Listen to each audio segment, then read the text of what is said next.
Ya, gracias a Dios, después de 10 meses de estar haciendo las gestiones correspondientes ante el Ministerio de Cultura y Deportes, en donde incluso tuvimos que asistir en algunas oportunidades acompañados de asesoría jurídica para que pues, se le diera el trámite correspondiente y nos dieran el permiso respectivo para poder hacer el estudio antropológico del espacio donde está actualmente el mercado. Gracias a Dios ya lo tenemos. Acabamos de tener la reunión ya con las asociaciones del mercado para hacerles ver lo que se está haciendo. Hoy pues se los decíamos a la Junta Directiva del Mercado, en muchas ocasiones se había hablado del tema del mercado, de que se iba a hacer, sin embargo nunca se habían tomado acciones. Hoy estamos ya trabajando fuertemente en la planificación, en los permisos correspondientes, ya se hicieron los estudios de suelo, ya se está por iniciar los estudios antropológicos. Posteriormente pues ya vamos a completar todos los requisitos y, como lo decía yo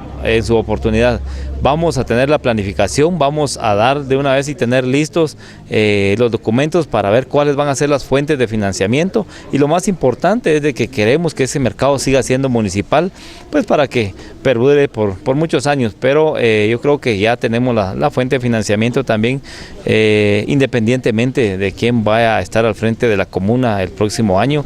Pues lo que nosotros queremos es decir, aquí está la planificación, esta puede ser, o estas dos pueden ser las fuentes de financiamiento para la construcción o ejecución de este proyecto, que es lo más importante. Yo creo que lo que nosotros queremos como municipio de Santa Cruz Quiché y como vecinos de este municipio es tener ya un mercado digno de nuestro municipio.